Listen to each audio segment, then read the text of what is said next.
Yesterday, we heard powerful stories, stories that touch our hearts and inspire us to do more.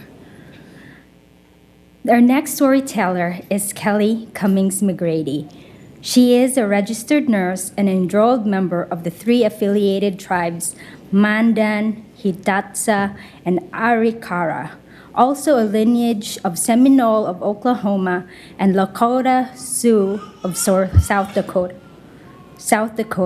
She is married and a mother of 5 beautiful children.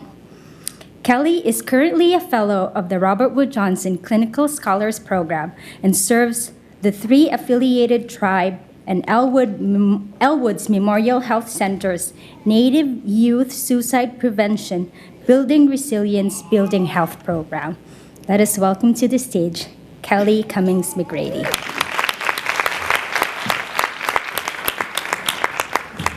G'day, Sigids. Miana Woods heads, Kelly McGrady heads.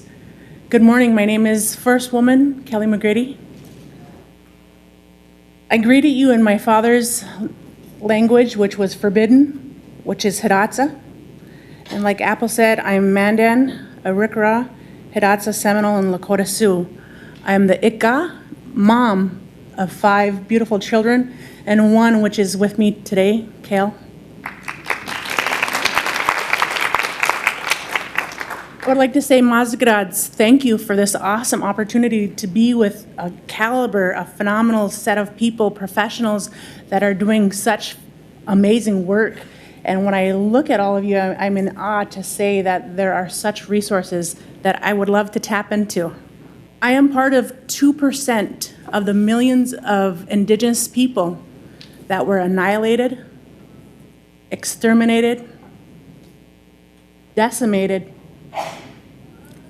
and put genocide by the US government. Currently, I'm 0.8% of Indigenous population that is here in the lands that we call America today. My story is much like many other Native mothers in this nation among nations to experience elevated, off-the-charts, adverse childhood experiences. We have suffered historical trauma, complex trauma, chronic trauma, and at times acute trauma. I also exhibit survival and resilience. Looking back, I now understand that I had postpartum depression with all 5 of my children. I was a mother at 19 to my eldest son, Kelson. He's now 23. Shortly thereafter, I went to active duty, and I became pregnant with my second, McKaylee, and she's 20. After she was born, my husband joined the military ranks himself, and he went away to training for a year, and then he went to Korea. So I was a single mother, didn't know what was happening. And it was ugly. I didn't have the social supports that I needed. At the age of 24, I had my 3rd child, Kale, and we were stationed in Fort Lee, Virginia. And that's when my world came crumbling down. All the traumas that I suffered came flooding back to me. It was awful. I didn't have the coping skills. I was admitted to Hopewell, Virginia, inpatient, the psychiatric unit for 3 days. There, I shared my story with some psychiatrists. There was 3 of them sitting there among other staff.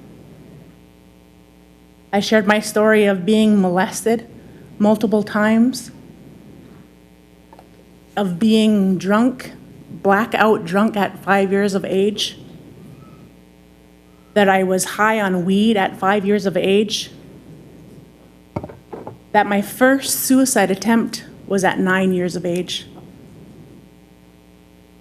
that I was abandoned, that I was neglected, that I was even beaten. when I told my story, these psychiatrists look at me and they wondered, they said, "Is this the first time that you've ever been hospitalized? How did you do it?" My only answer was it was survival. This little girl in this picture, I'm the one in the pink, it was survival. I didn't know anything other than that. I didn't even realize that I'd faced so much adversity in my short life. I continued with outpatient therapies and treatments while my children's father went off to war. That's when, after the 9/11 happened, we were stationed out there with all of those stresses added on. So there I was, a mother of 3, a little baby. He was just tiny. I didn't know how to take care of him. But I was so thankful for mental health professionals like yourselves to teach me. I learned about art therapy. I learned about journaling. I learned about grounding. And some of those things brought me back to the strength of my ancestors.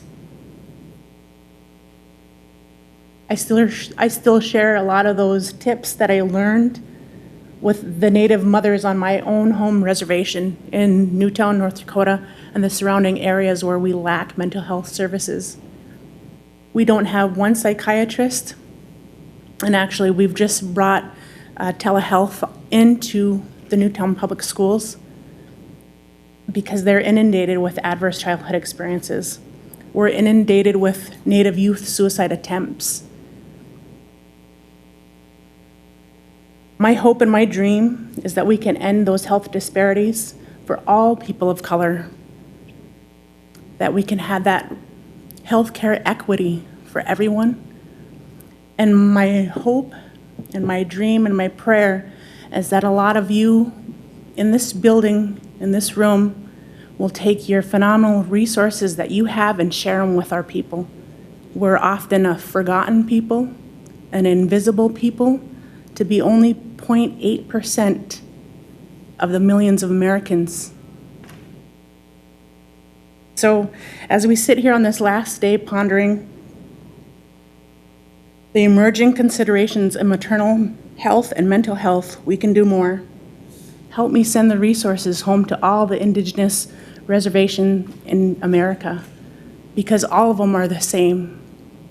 No matter where you go, to Washington State or to Oregon or to Montana, to North Dakota, South Dakota, Minnesota, New Mexico, Arizona, Oklahoma, we need you.